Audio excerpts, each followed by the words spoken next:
Selamat datang di channel Pemuja Malam. Jangan lupa like, share, and subscribe ya. Terima kasih.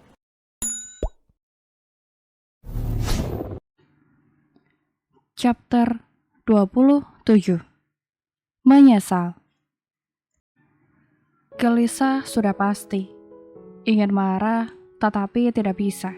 Tristan merasa gerah sampai ia membuang jas yang dikenakan begitu saja. Jas itu disampirkan di badan kursi.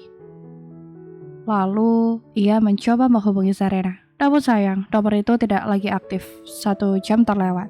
Tristan berharap mobil sedan hitam yang menepi di bahu jalan adalah Chris. Pengemudi di dalam turun. Tristan dapat merasa lega karena Chris datang menemui dirinya. Ia bangun dari duduk melambaikan tangan agar Chris menghampirinya. "Biar aku pesankan kopi untukmu," ucap Tristan ketika Chris telah duduk di kursi berhadapan dengannya. "Tidak perlu, waktuku tidak banyak. Cepatlah bicara apa yang ingin kau katakan padaku." Sebenarnya Chris malas untuk datang, tetapi ia tidak mungkin membiarkan Tristan menunggu sampai larut malam di kedai kopi. "Aku minta maaf atas kejadian tempo lalu." Kalimat pertama yang ia ucapkan. Dalam hati Tristan cemburu karena melihat Chris bermesraan dengan Zarena. "Aku melakukannya karena menyadari perasaanku." "Lalu kau membuat malu Zarena?" Chris menggeleng, menatap Tristan dengan jijik. "Kau tahu apa beda diriku dan kau? Aku mengutarakan perasaanku dan memberinya status, sedangkan kau tidak. Seharusnya kau tidak melakukan itu, Tris." "Aku baru menyadari kalau dia yang kuinginkan selama ini. Aku tidak bisa berpisah darinya. Kau benar, kita punya perbedaan. Aku ragu atas perasaanku dan aku menyesalinya." "Lalu kau ingin aku mundur?" tanya Chris. "Aku mencintainya." Tristan tidak enggan lagi membuat pengakuan. "Aku dan Zarena sudah menjadi teman." Chris juga tahu kalau Zarena punya perasaan pada Tristan. Itu sebabnya ia mundur sebelum merasakan sakit hati yang mendalam. Chris beranjak dari duduknya. "Kurasa obrolan kita cukup sampai di sini." Tristan pun bangun dari kursinya. "Aku sungguh minta maaf karena membuat malu keluarga kalian. Semua sudah terjadi. Maaf pun tidak bisa menyelesaikan segalanya. Tapi aku salut kau meminta maaf padaku langsung." "Aku sangat menyesalinya." Tristan mengakui itu. "Kurasa ada yang lebih penting dariku. Minta maaf saja pada orang-orang yang kau kecewakan." Setelah mengatakan hal itu, Chris masuk mobil, lalu mengemudikan kendaraan roda 4-nya dari sana. Tristan pun akan meminta maaf pada orang tua Zarena, dan ia akan menemui mereka pada esok hari. Di lain tempat, Zarena menikmati pesta barbeque-nya bersama Brian dan teman baru. Brian mengundang 2 pria dan 3 teman wanita. Selain tampan, rupanya sepupu Colin ini jago bermain gitar dan bernyanyi. "Kau bisa menjadi penyanyi, Brian?" Zarena mengucapkannya secara tulus. "Kau bisa saja, aku tidak berkeinginan untuk itu." "Kau tidak berkeinginan mengunjungi London?" "Aku beberapa kali ke sana." Brian ke London hanya untuk mengejar seorang wanita, tapi sayangnya wanita itu menipunya. Sela Colin. Zarena sedikit kaget mendengar kabar itu. Lalu ia menoleh pada Brian. "Apa itu benar, Brian?" "Jangan dengarkan omongan Colin. Itu semua tidak benar, karena selama hidup, wanita itu sendiri yang mengejar." Ia mengatakannya dengan penuh percaya diri. "Bukan begitu. Brian mencari wanita itu karena ditipu. Sebenarnya wanita itu adalah seorang pria." Salah satu teman pria Brian menyela. "Brian, kau?" Zarena menggeleng karena tidak percaya dengan apa yang ia dengar. "Aku bersumpah kalau aku tidak menidurinya, dan aku bersumpah kalau aku normal. Aku mengenal siluman pria itu lewat situs perkenalan. Aku memberinya uang." Brian menyesal karena hal bodoh yang ia lakukan. Zarena tidak dapat menahan tawanya, begitu juga dengan yang lain. Acara barbeque itu masih berlanjut sampai pada larut malam. Halaman rumah Brian yang luas membuat mereka berkemah. Colin dan Zarena berada di satu tenda yang sama. sedangkan yang lain masing-masing dengan pasangannya. Serena dapat mendengar suara khas dari sepasang kekasih di tenda sebelahnya. Bahkan bayang-bayang dari mereka terlihat jelas. Sementara Brian tetap bersenandung dengan membawakan lagu Beautiful in White. Sementara pasangan satunya tak asik menyatukan bibir dan sebentar lagi akan masuk ke tenda mereka. Lampu kelap-kelip sebagai hiasan. Langit terang oleh bintang. Berapa indahnya malam ini. Sudah Serena duga jika sepasang kekasih itu juga masuk ke tenda mereka. Menyusul pasangan lain yang tengah dimabuk asmara. Dan sekarang tinggal mereka bertiga karena satu teman wanita Brian memilih untuk pulang. Kalian sering mengadakan acara ini. Serena memecah keheningan di antara mereka. Brian berhenti bernyanyi. Ya, ketika kami sama-sama punya waktu luang, tempat bergantian dan sekarang giliran rumahku. Aku senang kalian datang pas di hari ini. Sepertinya aku akan betah berada di sini. Rumah yang tenang dan teman yang hangat. Sesungguhnya Serena mengatakan hal itu karena ia memang tengah lari dari kenyataan yang membelenggunya. Aku mengantuk, kita pergi tidur saja. Colin menyela obrolan. Kau duluan saja, aku masih ingin di sini. Colin mengangguk, memundurkan diri dari posisinya. Serena menyempatkan diri menoleh ke belakang, memandangi Colin yang menarik selimut. Memejamkan mata sampai pada kantuk menghampirinya. Kau bisa cerita masalahmu, Zare? Serena terkesiap mendengarnya. Tiba-tiba saja Brian berkata demikian. Tidak ada apa-apa, Brian. Brian meletakkan gitar di sampingnya. Tidak apa-apa kalau tidak mau berbagi. Kalau kau butuh teman bicara, aku siap. Aku dan dia berhubungan tanpa status. Lalu aku memutuskan untuk bertunangan dengan pria lain. Rupanya dia marah. Hanya penjelasan singkat yang Serena ungkapkan. Itu artinya dia mencintaimu. Serena menggeleng. Dia mencintai kekasih lamanya. Dia bersamaku hanya untuk menemaninya di tempat tidur. Bukannya ada sesuatu hal yang membuatnya begitu. Colin ingin menjalin hubungan tanpa ikatan apapun karena ia pernah kecewa. Kurasa pria itu punya alasan ya. Kau benar, Brian. Alasannya karena ia tidak bisa mencintai orang lain, tetapi membutuhkan kehangatan dari wanita lain. Dia mempermalukan diriku juga keluargaku. Dia pria yang tidak ingin aku ingat lagi. Cepat atau lambat, dia akan merasakan penyesalan. Aku yakin pria itu akan mengejar dirimu. Brian mengatakannya seolah ia bisa membaca masa depan Serena. Jika kalian sudah bersama dan dia marah kau bertunangan dengan pria lain, kurasa dia mencintaimu, tetapi belum menyadarinya. Serena mengangkat bahu. Entahlah, aku bahkan tidak bisa mengetahui apa mau Tristan sebenarnya. Ada bagusnya kau berada di sini. Kau tenang saja, aku akan selalu menghiburmu. Brian meraih gitarnya lagi. Istirahatlah, Zare. Aku akan menghiburmu. Serena mengangguk. Ia masuk dengan menutup tenda. Kemudian merebahkan diri di samping Colin yang sudah terlelap. Suara merdu Brian mulai mengalun lagi. Kali ini ia membawakan lagu When You Say Nothing At All. Serena tersenyum mendengar lagu itu, juga merasa keterangan setelah menceritakan masalahnya. Tidak perlu berlarut dalam kesedihan, Serena. Dia tidak pantas untuk kau ratapi. Gumamnya pada diri sendiri. Sementara Brian betah berbaring di ayunan, sembari memetik gitar dan memandangi ribuan bintang di langit. Baru kali ini Tristan merasa takut menemui kedua orang tua Serena.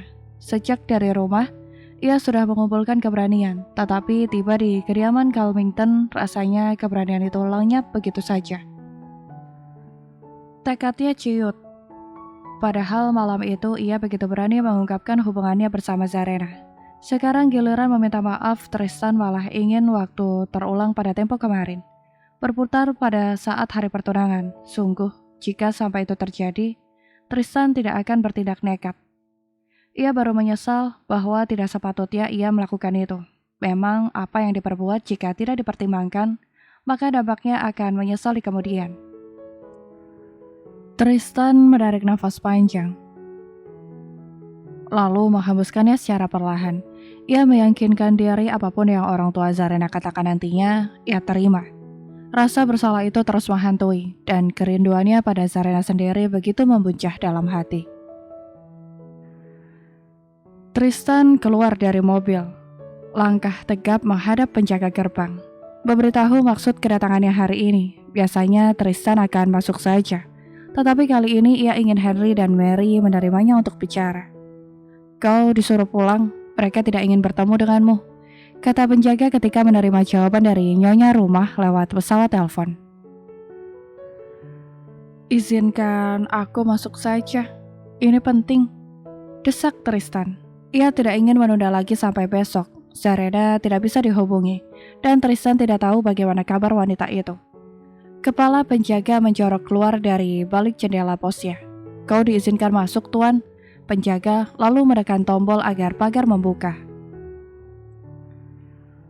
Terima kasih. Ucapan yang dibarengi sebuah senyuman. Langkah Tristan terasa berat. Rumah Zarena terasa jauh dalam penglihatannya. Ingin pulang, tetapi ia sudah terlanjur tiba di kediaman itu. Karena kedatangan Tristan telah diketahui, pelayan menyambutnya, mempersilakannya masuk dan duduk, sementara menunggu tuan rumah menemuinya. Tristan bangun dari sofa saat melihat kedatangan Henry dan Mary. Wajah masam Mary menandakan betapa bencinya wanita itu padanya. Tristan harap maklum, karena dirinya dua keluarga menjadi malu. Kau cukup berani untuk datang setelah apa yang kau lakukan pada kami. Mary membuka suaranya. Aku akui itu kesalahanku. Zarena tidak mengatakan apapun. Jika aku tahu dia dijodohkan, maka aku tidak akan membiarkannya menerima Chris, sahut Tristan. Harusnya kau sadar, mengapa Zarena sampai tidak jujur padamu. Aku tidak tahu masalah kalian, yang jelas kau telah membuat kami malu. Aku menyesal, aku minta maaf atas kejadian ini. Kau pikir bisa mengembalikan semuanya? Tamu yang hadir tengah memperolok kami saat ini. Reputasi keluargaku telah hancur, dan ini semua karena kau. Mary meluapkan segala unek-uneknya atas perbuatan Tristan. Aku akan buat permintaan maaf di media. Jika itu membuatmu puas, aku sungguh menyesal atas kejadian ini.